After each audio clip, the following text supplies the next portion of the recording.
Morgan, and today I will be reading chapter 24 of Mansfield Park by Jane Austen.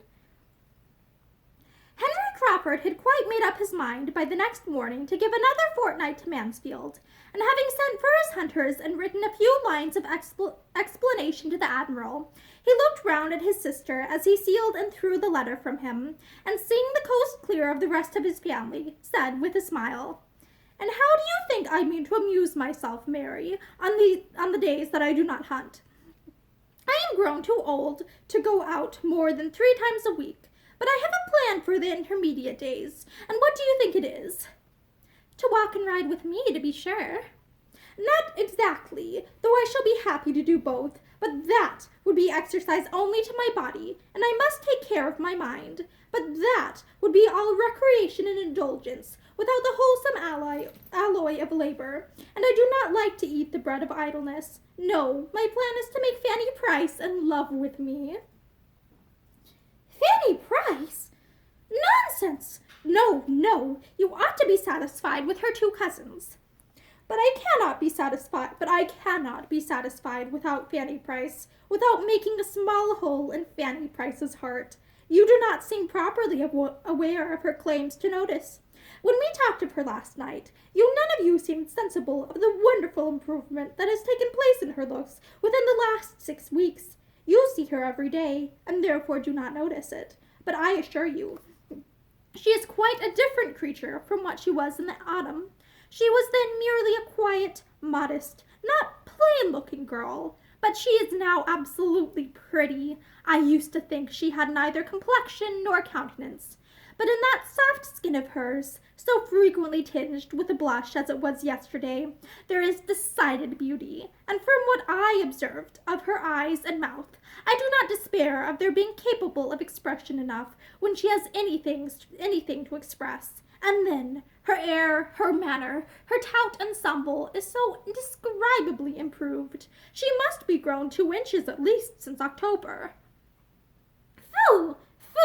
This is only because there were no tall women to compare her with, and because she has got a new gown, and you never saw her so well dressed before. She is just what she was in October, believe me. The truth is that she was the only girl in company for you to notice, and you must have a somebody.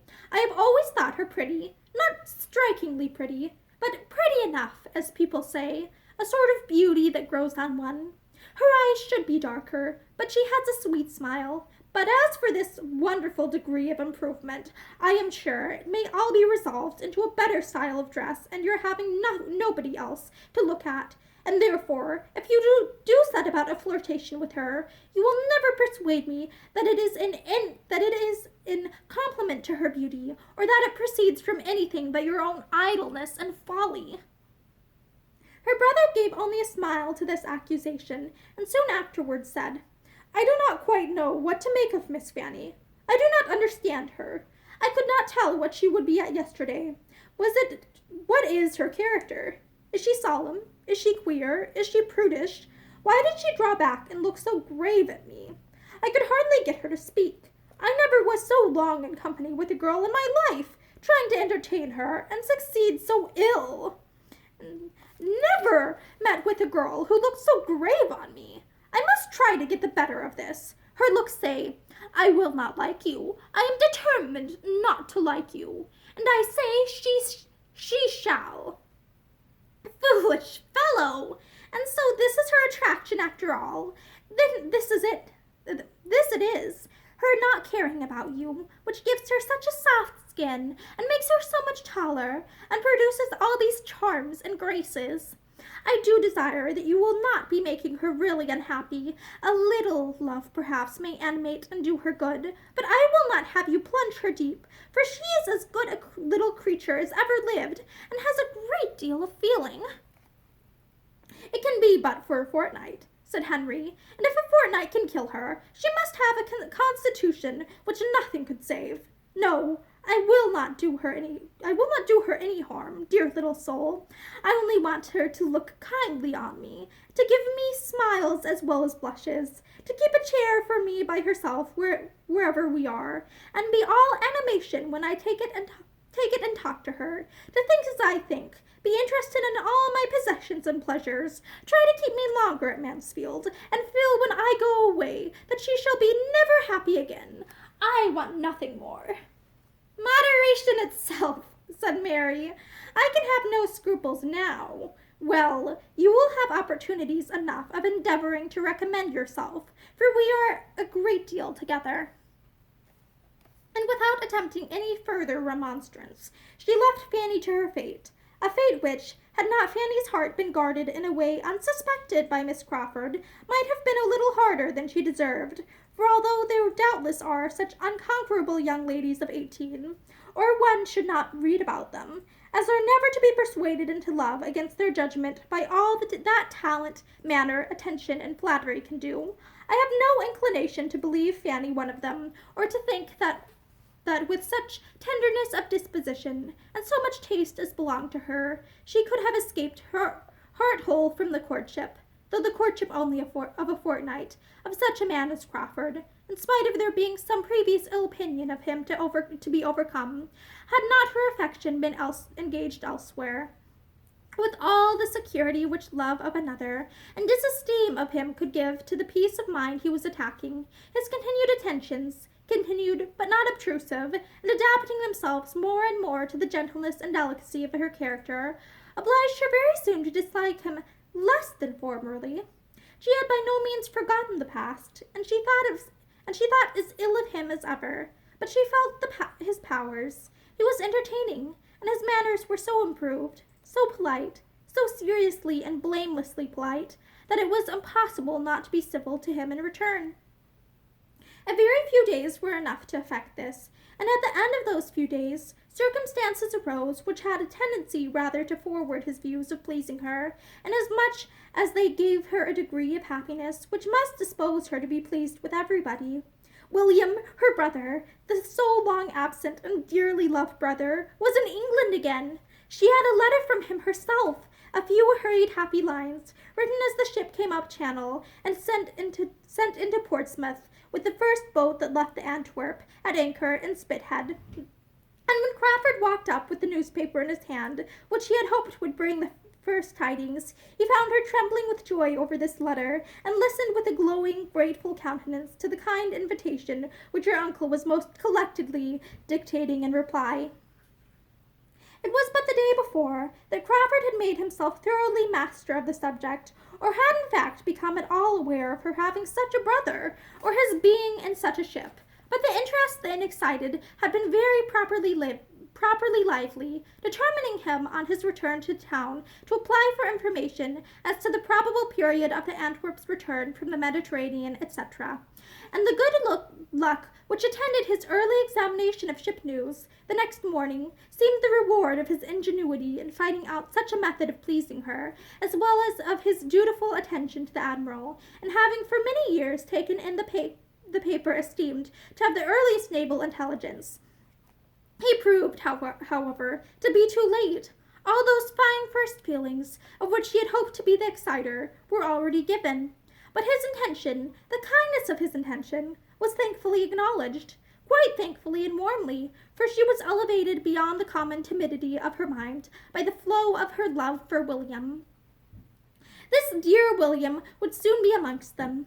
There could be no doubt of his obtaining leave of absence immediately, for he was still only a midshipman, and as his parents, from living on the spot, must already have seen him, and be seeing him perhaps daily, his direct holidays might with justice be instantly given to the sister, who had been his best correspondent through a period of 7 years, and the uncle who had done most for her support and advancement, and accordingly the reply to her reply, fixing a very early date for his arrival, came as soon as possible.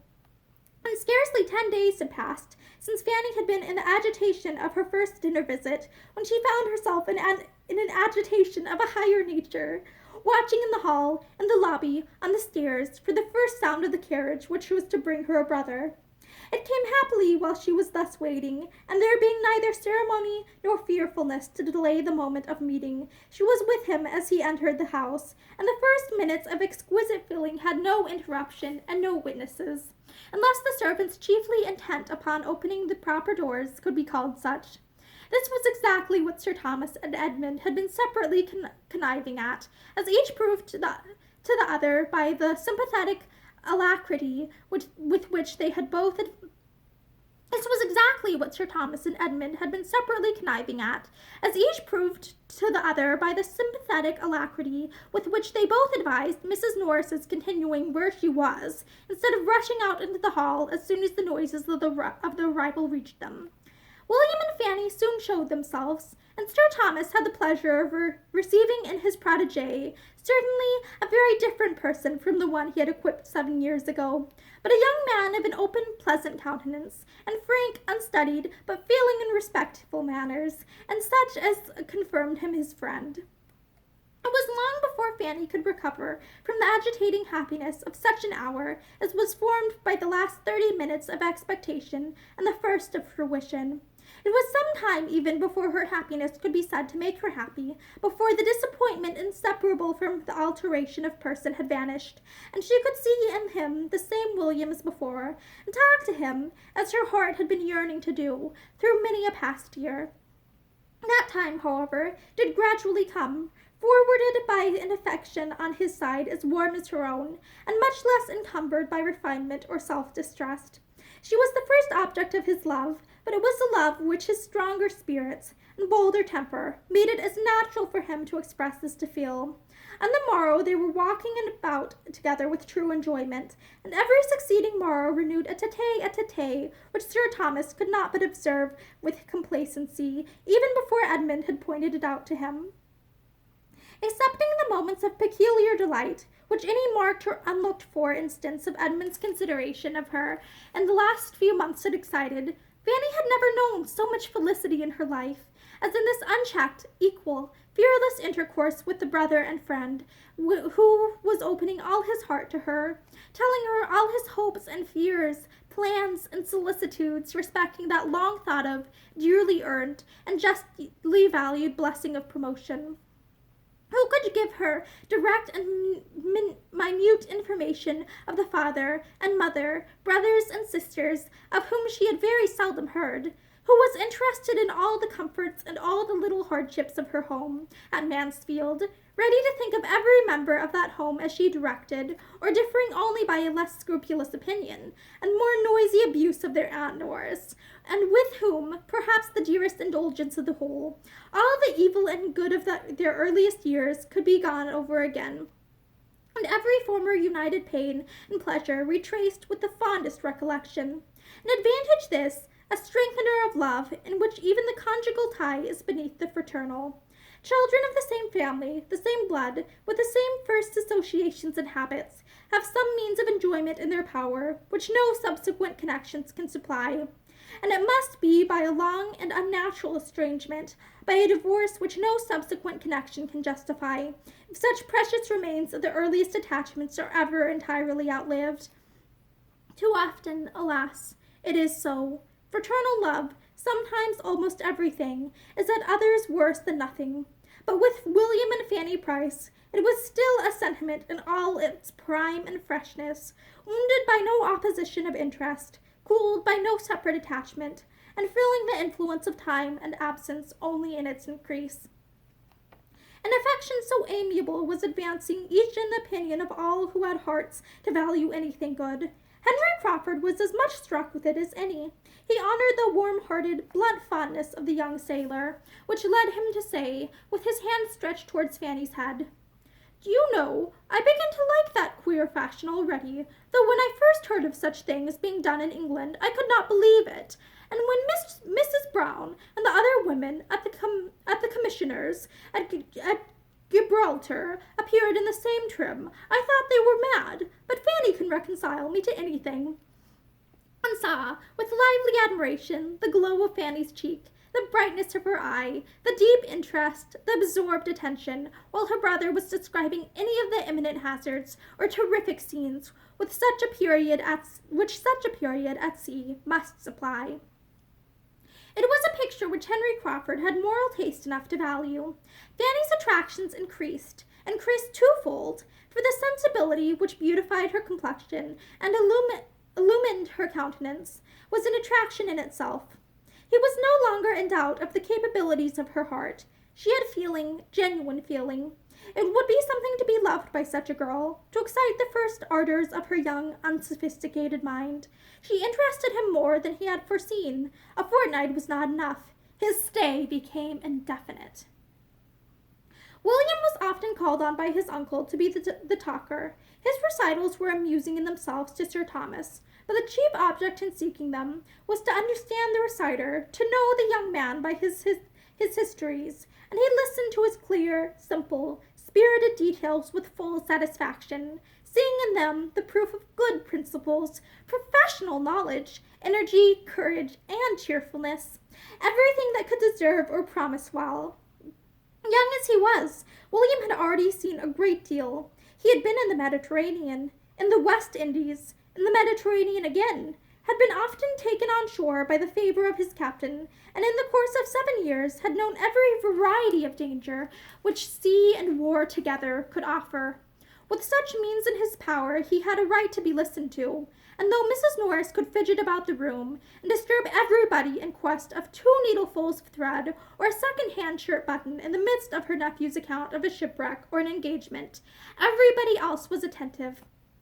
And even Lady Bertram could not hear of such horrors unmoved, or without sometimes lifting her eyes from her work to say, "Dear me, how disagreeable! I wonder anybody can ever go to sea." To Henry Crawford they gave a different feeling. He longed to have been at sea, and seen and done and suffered as much. His heart was warmed, his fancy fired, and he felt the highest respect for a lad who, before he was 20, had gone through such bodily hardships and given such proofs of mind. The glory of heroism, of usefulness, of exertion, of endurance, made his own habits of selfish indulgence appear in shameful contrast, and he wished he had been a William Price, distinguishing himself and working his way to fortune and consequence with so much self-respect and happy ardor, instead of what he was. The wish was rather eager than lasting. He was roused from the reverie of retrospection and regret produced by it, by some inquiry from Edmund as to his plans for the next day's hunting, and he found it was as well to be a man of fortune at once with horses and grooms at his command. In one respect it was better, as it gave him the means of conferring a kindness where he wished to oblige. With spirits, courage, and curiosity up to anything, William expressed an inclination to hunt, and Crawford could mount him without the slightest inconvenience to himself, and with only some scruples to obviate in Sir Thomas, who knew better than his nephew the value of such a loan, and some alarms to reason away in Fanny. She feared for William. By no means convinced by all that he could relate of his own horsemanship in various countries, of the scrambling parties in which he had been engaged, of the rough horses and mules he had ridden, or his many narrow escapes from dreadful fowls, that he was at all equal to the management of a high-fed hunter in an English fox chase. Not till he returned safe and well, without accident or discredit, could she be reconciled to the risk, or feel any of that obligation to Mr. Crawford for lending the horse which he had fully intended it should produce.